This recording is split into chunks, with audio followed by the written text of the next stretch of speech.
Hey guys, what's good? It's your boy VFX and I'm back again with another one. So guys, I actually have good news for you guys today. I passed the challenge. Yeah, I did.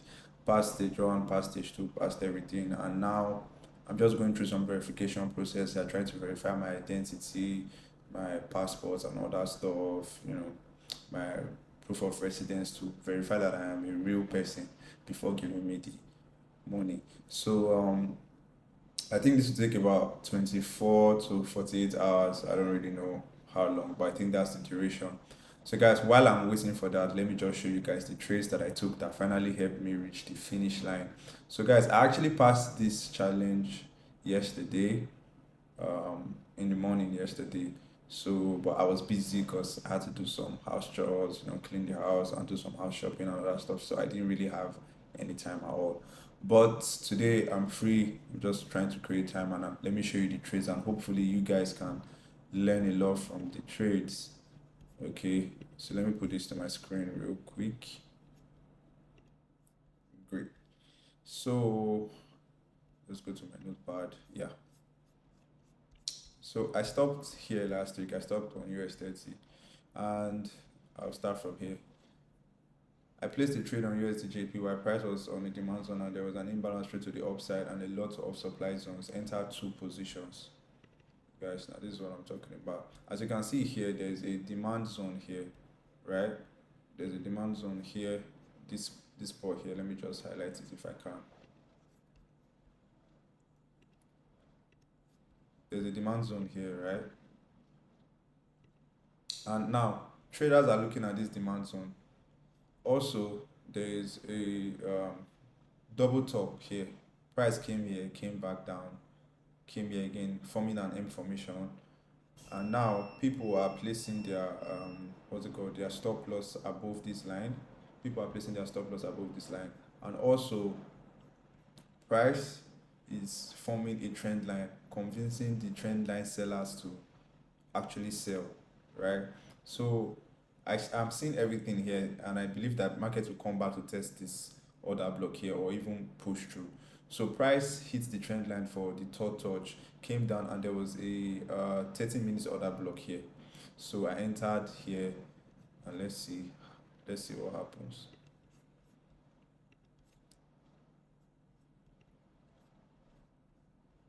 I closed the trade because price was retracing. I shouldn't have done that because price would have hit my TP2. So guys, I did something wrong. I broke one of my rules. I closed the trade myself because I think I was looking at the trade and price started retracing like a lot. So I quickly closed. This is the disadvantage of watching your trades. You shouldn't, I don't watch my trades, but that day I just happened to be with my laptop and I was like, okay, let me check my trade. And I saw that it was retracing after price hit my TP1 and I closed the trade. After closing the trade, price went straight up, hit my TP2, even broke this demand zone.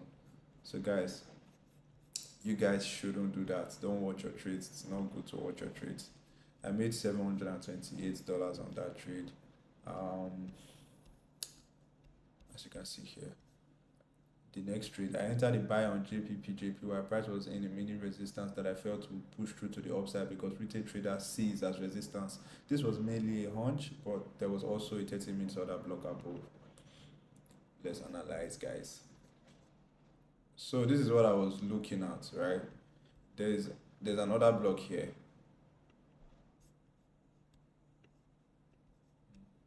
Okay, yeah. What the fuck is that? There's another block here. Yeah, better.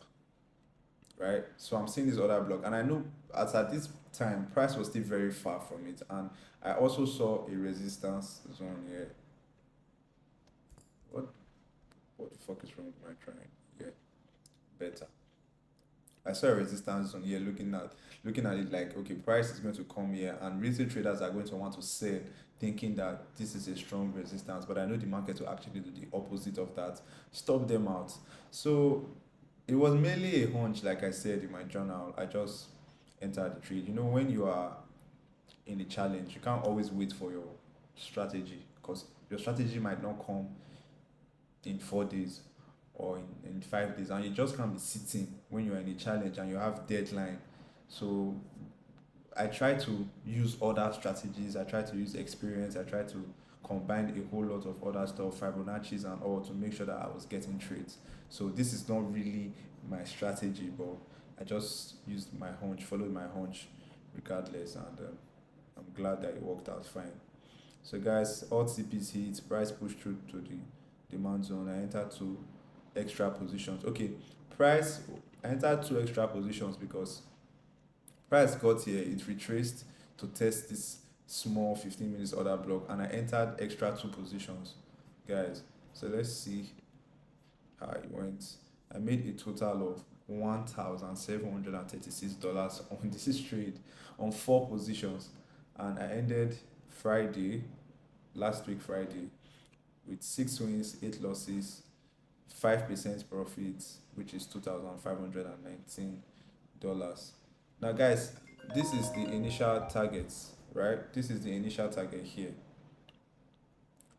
But they increased my target from 5% to 6%. So I did not pass the challenge even with all this. I had to make some extra funds. So week three, which is this week, today is Tuesday, I think. This was yesterday. I placed this trade on gold. There are triple top sellers and other block traders as well. Price just swept liquidity through to the downside and made an impulse move to the upside. Also retested a 13 minutes demand zone. Now, guys, let's look at this. This is gold. Now, price broke. This is like a 2 hour trend line, down trend line. Price broke the trend line, retested the trend line, went up, came back, retested the trend line again, and was going up. But before that, it's wicked beneath this low. You see, there's a low here, and there are people placing entries in this zone just beneath this line. So what price did was, price actually stopped out the people that bought here, that bought this break and retest trend line. You know, retail traders are taught that when price breaks the trend line, it retests, enter. So the market makers know that, obviously. So they stopped the people that did that here. And after that, I was watching and I saw that price came up to form a triple top liquidity above here. First touch, second touch, third touch, a triple top liquidity. And I was just hoping that if price comes down, I will enter. So when price came down, I wasn't here, I wasn't present, so I could not enter here. But fortunately for me, price came back down again to test this, I think, 15 minutes order block here, and printed a doji, which is also a reversal pattern. So I just entered here. I entered two positions on this trade. So let's see how it goes. Two positions with a very small lot size. Now, guys, this is unlike me. It was in the middle of the night. I entered I entered the trade in the middle of the night around 1 a.m. So I felt like, let me just use a very small lot size, and I didn't make good money, and I could have made a whole lot of money on this trade. Price hit my TP1, almost hit my TP2, and then reversed. It happens, guys. It happens. So I made $190 on the trade because I used I'm even ashamed to say the lot size I used, because I felt like I don't really want to start the week with a loss. So I used a very small lot size that even if the trade went against me, it won't affect me, because I really did not want to start the week with a loss. And then I saw this trade on GBP AUD based on a simple break and retest of a trend line. This trend line is a 4-hour trend line that was broken. I can't zoom in or zoom out because this is already a screenshot.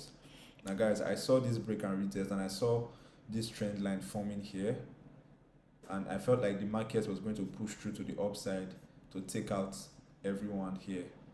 It was far, and there were also supply zones here that I felt the market will not respect, because it just retested this 4-hour major trend line. So, guys, let's see how this goes. Enter two positions, TP1 hit, TP2 break even. I had a lot of break even recently. Yeah. So as you can see, my TP1 was hit. My TP1 was hit around here, and the price reversed and stopped me out of the trade. So it was a break even trade. Regardless, it was still a good one. I made $496 on the first position on my TP1. And then the final trade of the account, the final trade that I took. I placed a buy on BTC USD, a simple break and retest. Also, liquidity to the downside was cleared, and there were trend line sellers available for the market makers to execute. So, guys, you can see this trend line. We have this first or second touch M formation and price. You know, after an M formation, price always falls. I keep telling you guys about the M formation. It's a really amazing trading pattern. Now, if you look here, you will see that price had this. Let me make this full screen real quick. Yeah, if you look there, you see that price had this. What smart money traders like to call their concept, smart money SMC concept. Can you be straight, please? Anyway, you guys get the point. Um, this was the last low, and this is another low, and this is a double top. If you look, sorry, a double bottom. If you look at this, because price got here and price also got here. So people are placing their stop loss here, right? What did the market do? Took them out, came all the way down,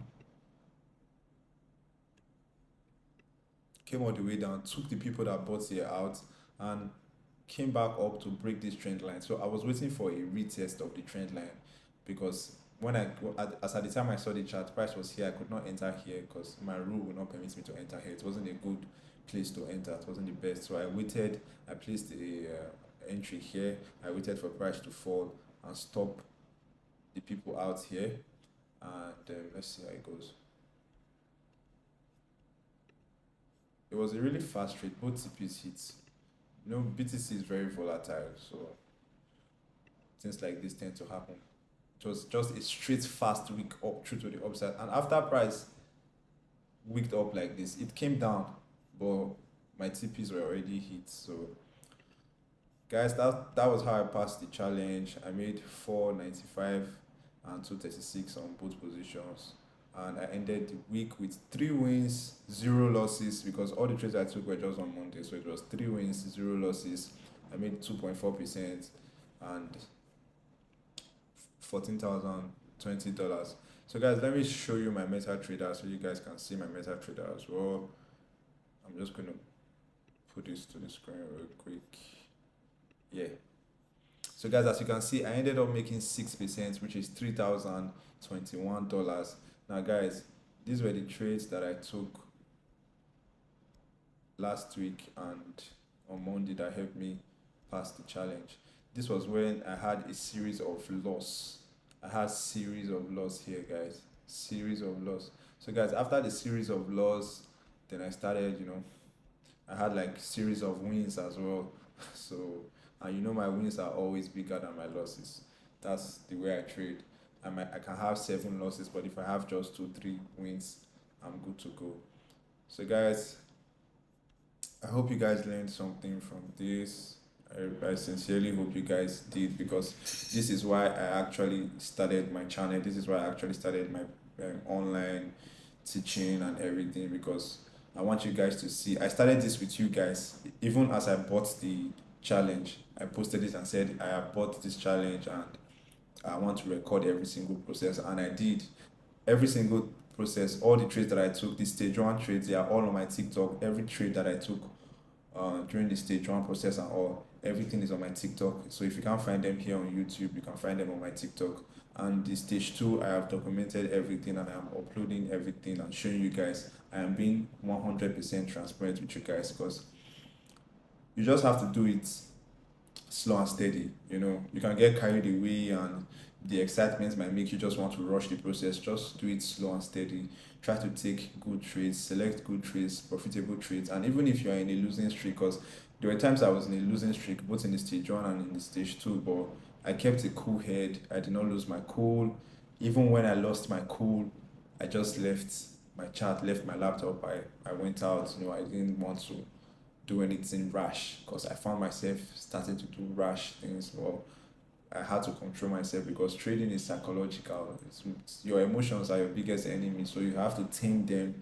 Make sure you keep them as clear as possible, so you don't make rash decisions. So guys, moving forward, I'm still going to be showing you guys tips, strategies, ideas, and ways that you can become a better trader for yourself and for your loved ones, or to chase your goals or whatever. I don't know why you started trading, but whatever the reason is, you can get better at it. So guys, please do not give up. Do not give up. You can get better. It might be hard at the beginning, but trust me, if you stick to it, there's always a way out. So guys, see you in the next video.